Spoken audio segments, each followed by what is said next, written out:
Hello, listeners. This is Janine and Kristen from Henrico Casa. You are listening to our podcast, Vigilant Voices. Living life every day. Hello, listeners, and welcome to another episode of Vigilant Voices, our podcast from Henrico Casa, where we explore the stories, challenges, and resilience of the children we serve. Yes, and thank you so much for joining us today. As Janine said, we're glad to have you with us because we know that you, like us, want to know more about the challenges facing children and families so that we can all ensure no child faces continued abuse, neglect, or trauma.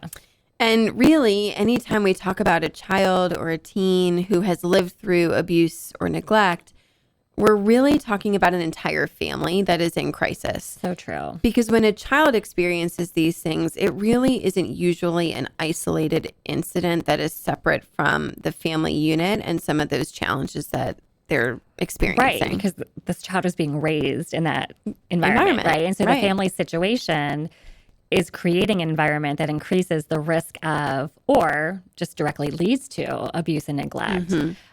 And that's why when we talk about prevention, we're always asking the question, how can we alleviate stressors from this family? Because if we can find a way to make the entire family situation healthier and more stable, then we're in fact preventing a bad situation from getting worse and turning into abuse or neglect. Exactly. Yeah. And that's what we're hoping to take a deeper look into today and really look into the lives of the families that we serve at Henrico Casa. Each child and family we work with is unique. They have their own stories, their own struggles, and also their own strengths. That's true. And, all that being said, even though every case is different, we definitely notice patterns. Right. And when we see trends or patterns, it sort of piques our interest because we really always want to understand why that is or why there's something, that has become more prevalent. And then is there something that is a consistent cause? And then how might we be able to alleviate whatever that is? For sure. And listener, just for example, to make this a little more concrete, we've had 3 or 4 cases referred to us recently where the child is living in what I guess I would call a hoarding environment, like just chaos in the home that was preventing the child from having, a safe or even healthy environment. Yeah. And we're now paying extra close attention to learning a little bit more about this specific issue. Right. Maybe it's coincidence, and that certainly could be the case, but is it more reflective of an issue in our community? I don't know. Yeah. But when we see just a trend or an uptick in something like this, we want to watch and learn so that we can better help the children that we are currently working with, but then also the ones that are going to come to our attention in the future. Yes. And today, we wanted to talk about 2 issues that we consistently see in CASA cases. But first, I wanted to share about a little boy in our CASA case story for today. It's a little boy that we're going to call Travis. Okay. Travis's mom was arrested for making, I don't know how to describe it, a bit of a scene in public, we'll say. All right. Which, if she was the primary caregiver, that can mean that Travis might have been very quickly finding himself without his primary caregiver. Correct, because his mom was arrested, like I said. And this arrest wasn't the only concern that authorities had regarding Travis's safety. There was a history of incidents like these, all rooted in his mom's mental health issues and a substance use disorder. But in the immediate aftermath of this incident, luckily Travis had a relative who was able to quickly step up, accept custody of him. And around that same time, Travis was paired with his CASA advocate. Which, mean things were about to change for him. And, I can't wait to hear in what ways when you tell us more at the end of the episode, as you do. Yeah, once again, I'll make you wait for the happy ending. But I guess, so to kind of wrap back around to our conversation today, listener, again, every family is different. So many unique characteristics, so many challenges, but there are these commonalities that we see. And the biggest commonality among all the cases we have served on in the past year is the prevalence of mental health issues. No doubt this is absolutely the vast majority of our cases. Yeah, 87%. Yeah. So vast yes. majority. And so these, cases, boy, that feels like a staggering statistic when you hear that many cases.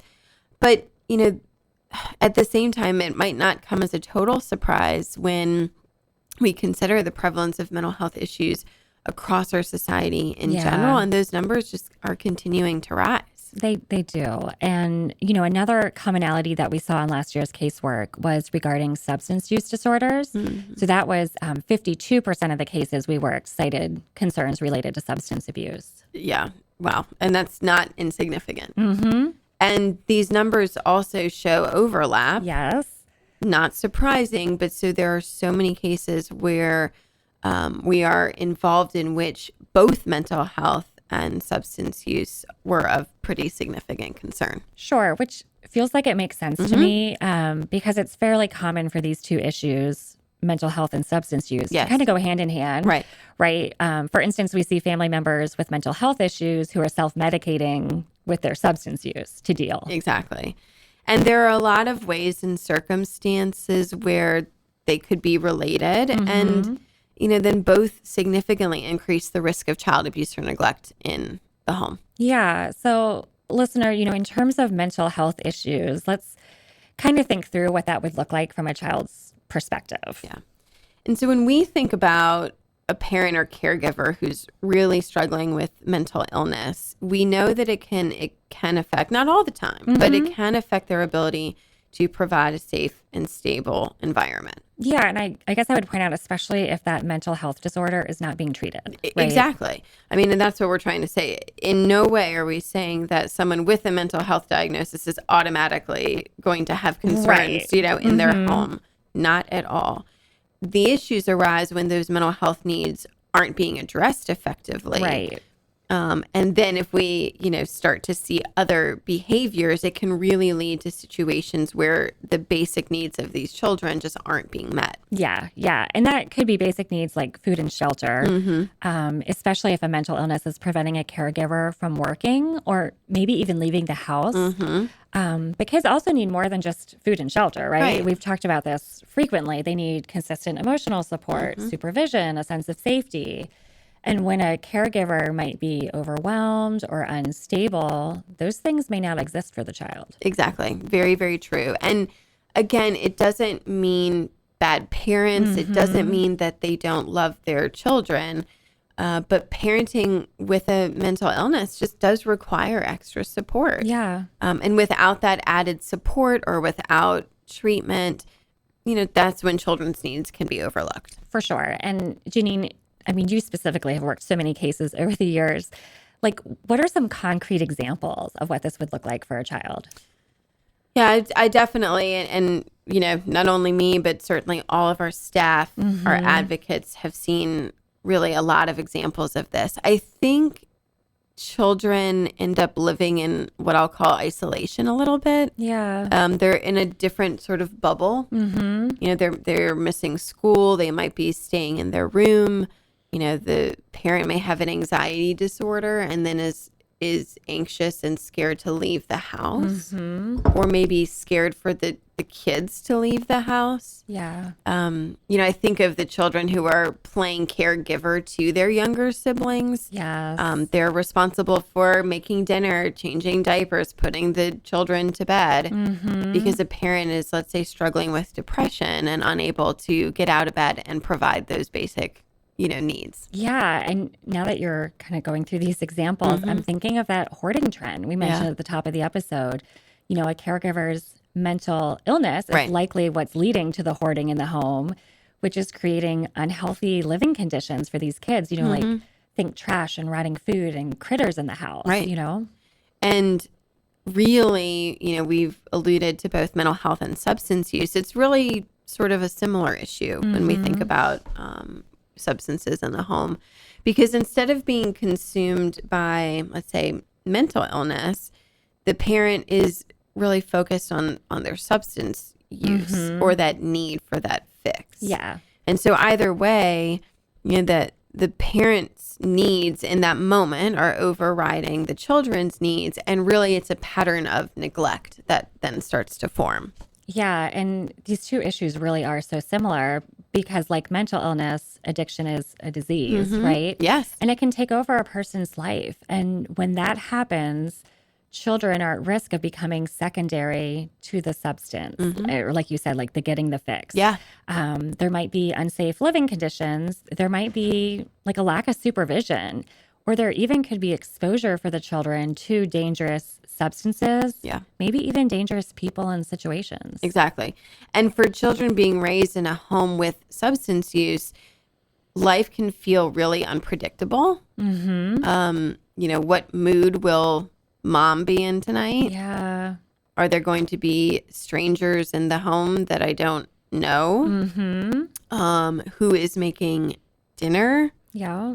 Will anyone be at home or awake when I get home from school or care? Yeah. And that, oh my gosh, that constant uncertainty creates such stress and fear. Right. And this is what we would call toxic stress. And this is a term that they use in studies about adverse childhood experiences, which we've talked about, or ACEs. Yes. And over time, this toxic stress impacts a child's development, right?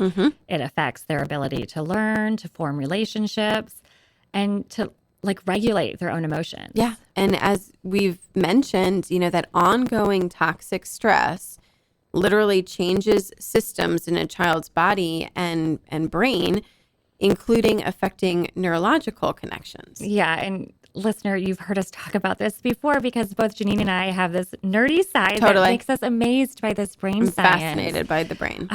So much so, like the mother and advocate in me is so saddened, though, because these changes are happening when ideally a child's body and brain are, growing and developing. Childhood is a vital time for laying the foundation for how these children will function in the future. And, exactly. And that's exactly why at Henrico Casa, our role is to advocate for these children. So we want to intervene as early as possible. So we work to understand the child's needs, maybe their fears, their concerns, but also their hopes. And we talk a lot on this show about listening. And so we are listening to their voices, even when it might feel like no one else is. Yeah. And it's important to note that we support their families too, right? Absolutely, yeah. Many of the parents we work with are doing the best they can with the tools they have. Sometimes they just need extra support or maybe access to treatment or maybe just someone to believe in their ability to change. So not to change the direction, but perhaps that was the case with Travis? Yeah, it was. Cool. His mom was really consumed with her own personal struggles and honestly just kind of stepped away from being present in Travis's life. Which is pretty hard, and I'm sure hard for him too. Yeah. But he did have this relative and he had his CASA advocate who were both committed to kind of staying with him. And so Travis's advocate knew that it was in his best interest to make this kinship care arrangement stick, right? Like, let's support this arrangement as much as we can. And so the advocate turned into a bit of a coach for Travis's custodial relative. Like, she helped him identify what he needed in order to be the best caregiver possible for Travis. And as those needs were identified, things like creating space for Travis to call his own within the house and connecting Travis with academic support, enrolling in counseling, those types of things. CASA empowered Travis and his grandfather to find ways to meet all of these needs. Yeah, it's great. And so it was a process, right? Like life wasn't perfect immediately, but Travis is now being cared for in a stable, nurturing way. Yeah. And I think this shows that it's not always an easy journey for anyone, but we have seen families overcome their challenges. Yeah. And we have seen healing happen, and we have seen kids thrive when they are given a safe, stable environment and then someone to also champion them and their success. Yeah. And, if you are listening and wondering how you could help, we encourage you to learn more about Henrico Casa, like our organization, but specifically the work our advocates do. They're community volunteers. Yeah. And these are volunteers who come to us with a heart for kids, and then we provide the training they need to be able to walk beside these children and advocate for their needs. Yeah. And so, listener, your call to action today is to check out our upcoming information session. It's an hour-long virtual presentation that's coming up on May 20th at noon. And it's the perfect way to learn more about volunteering as an advocate. During that session, Suzanne from our team will talk a fair amount about the children we serve and the types of situations they're living in. But she'll also answer all of the specific questions potential volunteers have, like how many hours a month would I be volunteering? Or what does it really mean to be court appointed, and what are my actual duties? Yes. And the biggest one, I hope, is how do I apply? Yeah, how do I get involved? So I'll link to our website in the show notes so you can see, where to register for this info session, and then also what the steps are to becoming an advocate. And just thank you in advance for thinking about this and even considering becoming an advocate. The children and families in our community are facing real complex challenges, but together we can be part of the solution.